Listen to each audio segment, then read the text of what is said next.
నమస్కారం, ఏఆర్ఎం న్యూస్కు స్వాగతం. స్వామి కన్యాస్వామి శ్రీధర్ స్వామి ఇంట్లో మహాఘనంగా శ్రీనాథ్ కన్యాస్వామి ఇంట్లో మహాఘనంగా పడిపూజ జరిగింది. స్వామి ప్రధాన అర్చకులు ఎల్బీనగర్ అయ్యప్ప స్వామి ఆలయంలో ప్రధాన అర్చకులు శివ ఆచార్య స్వామి చేతుల మీద మా సన్నిధానం స్వాములు అందరి ఆధ్వర్యంలో మహాఘనంగా జరిగింది. అయ్యప్ప ఆశీర్వాదం అందరికి ఉండాలని మనస్ఫూర్తిగా కోరుకుంటున్నాను. స్వామి స్వామి అందరికి కూడా నా పేరు శివాచార్య.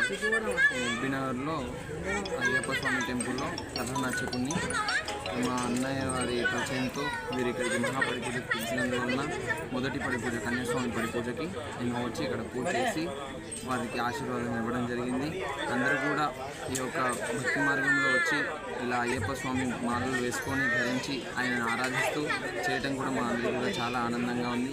ఇలాగే మన హైందవ ధర్మం అందరూ కూడా పాటిస్తూ అందరినీ కూడా ధర్మంగా నడుస్తూ అందరూ కూడా ధర్మంగా ఉండి అందరినీ కాపాడవలసిందిగా కూర్చున్నాము.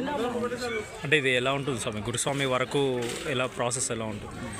కన్యాస్వామి నుంచి గురుస్వామి వరకు 18 సార్లు ఉంటుంది. అంటే ఒక్కొక్క 18 మెట్లు ఉంటాయి. ఒక్కొక్క మెట్టు కూడా ఒక్కొక్క మనలో గుణం 18 మెట్లు 18 గుణాలని ఖండిస్తూ వస్తుంది.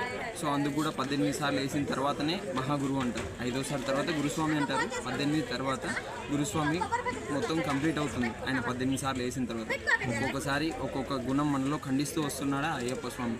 సో అందుకు 18 సార్లు ఏమంటారు. వారందరూ కూడా వేస్తూ గురుస్వామి యొక్క మాట వింటూ గురుస్వామిని ఆరాధిస్తూ గురుస్వామి ఆధ్వర్యంలో నడుస్తూ ఉంటే కూడా వాళ్ళ దీక్ష సుఖంగా సునాయాసంగా నెరవేరుతుంది. వారి యొక్క కోరికలు కూడా అలాగే నెరవేరుతాయి. అయ్యప్ప స్వామి అనుగ్రహం కూడా ఉంటుంది. సో అందుకు అయ్యప్ప మాల వేయాల్సిందే. ఓకే. నా పేరు శ్రీనాథ్ అండి. నేను ఉండేది వినాయక హిల్స్ అల్మాస్ కూడా. మా గురుస్వామి వచ్చేసి వీరాచార్య గారు, అర్చకులు వచ్చేసి శివ గారు. ఆ స్వామిగారు నాకు ఒక 2 months నుంచి పరిచయం మా తమ్ముని ద్వారా. సో నాకు చిన్నప్పటి నుంచి ఆశ అండి, అయ్యప్ప స్వామి దగ్గరికి వెళ్ళాలి, కొండెక్కాలి, చూడాలి, మాల ధరించాలని. సో